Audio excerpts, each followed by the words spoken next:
প্রেম করবে তাও আবার শর্ত লাগিয়ে, চুক্তি করে।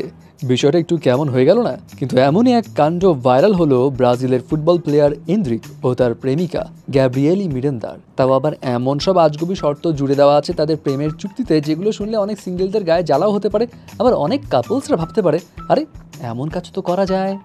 যাই হোক, 17 বছরের এন্দ্রিক ও তার 21 বছরের প্রেমিকার মধ্যে যেই চুক্তি রয়েছে তার প্রথম শর্ত হলো, দুনিয়াতে যত যাই কিছু ঘটে যাক না কেন, দুনিয়া এদিক থেকে ওদিক হয়ে যাক না কেন, ওলট পালট হয়ে যাক না কেন, আই লাভ ইউ এই 3টা ম্যাজিক্যাল ওয়ার্ড বলা বাদ দেওয়া যাবে না। প্রতিদিন রুটিন করে একজন আরেকজনকে আই লাভ ইউ বলতেই হবে।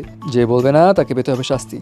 শাস্তিটাও আবার ইন্টারেস্টিং, সেই প্রসঙ্গে পরে আসছি, আগে বাকি শর্তগুলো শুনে নিই। চুক্তির দ্বিতীয় শর্ত হচ্ছে, কোনো ধরনের উল্টাপাল্টা জিনিস খাওয়া যাবে না, এটা ভালো, এবং রাগা যাবে না, ঝগড়া করা যাবে না। ঝগড়া করলেও যদি কেউ কারোর উপর চিল্লিয়ে কথা বলে বা উল্টাপাল্টা শব্দ ব্যবহার করে তাহলেই খবর আছে। এছাড়া আছে না কাপলসদের মধ্যে গার্লফ্রেন্ড বয়ফ্রেন্ড বা হাজব্যান্ড ওয়াইফ যখন কথা বলে তখন ও পাশ থেকে রিপ্লাই আসে হ্যাঁ হ্যাঁ হ্যাঁ হ্যাঁ ওকে ওকে ওকে লল, নানা রকম শব্দ বা নানা রকম টেক্সটে নানা রকম ওয়ার্ড ইউজ করা হয়।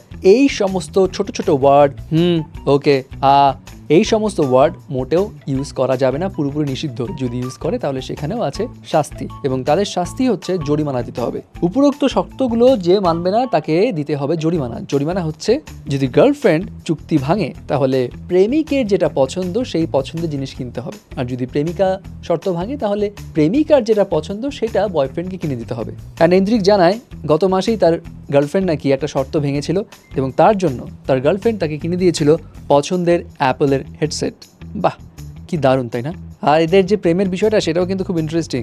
এন্দ্রিকের সঙ্গে কিন্তু গ্যাব্রিয়েলির 4 বছরের বয়সের পার্থক্য, মানে এন্দ্রিকের থেকে তার প্রেমিকা 4 বছরের বড়, এবং বন্ধুদের সঙ্গে এক প্রকার ওই বাজি রেখেই গ্যাব্রিয়েলিকে পটাতে গিয়েছিল। পটাতে পটাতে প্রেম হয়ে গেছে, আর এখন তো তারা চুক্তি করে একদম অফিসিয়ালি প্রেম করে বেড়াচ্ছে। বাট একটা বিষয় কি জানেন, এই ব্রাজিলে কি প্রেম পীড়িতের মধ্যে শর্তের বিষয়টা একটু বেশি প্রচলিত আছে নাকি? কারণ এর আগে অনেকের মনে আছে কিনা জানি না, নেইমার এবং তার গার্লফ্রেন্ড যেটা ছিল আর কি, বিয়ান কার্দি, তাদের মধ্যেও নাকি একটা শর্ত ছিল, এমন গুঞ্জন এসেছিল। এবং সেখানে ছিল, যদি নেইমার বিয়ান কার্দি বাদে অন্য কোনো মেয়ের সঙ্গে মিষ্টি মিষ্টি কথা বলতে চায় তাহলে সেটা বলতে পারে।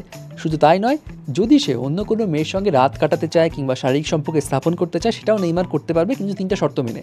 নাম্বার 1, অবশ্যই মানে খেলাধুলা করার সময় অবশ্যই প্রোটেকশন রাখতেই হবে। নাম্বার 2 হচ্ছে, নেইমার ওই নারীর মুখে আদর করতে পারবে না। নাম্বার 3 হচ্ছে, পাবলিকলি যেন এই ঘটনাটা কখনোই রিভিল না হয় এমন কিছু রাখতে হবে, মানে ওই টেক্সট, ভিডিও কল, মেসেজ এগুলোর কোনো ডকুমেন্টস রাখা যাবে না, সব ডিলিট থাকতে হবে। এনিওয়ে, যদিও এই বিষয়টা সত্য ছিল কিনা জানা নেই, তবে এন্দ্রিকোর এই বিষয়টা কিন্তু সত্য, এবং তারা রিসেন্টলি পডকাস্টে এসে এই কথাগুলো নিজেরাই স্বীকার করে।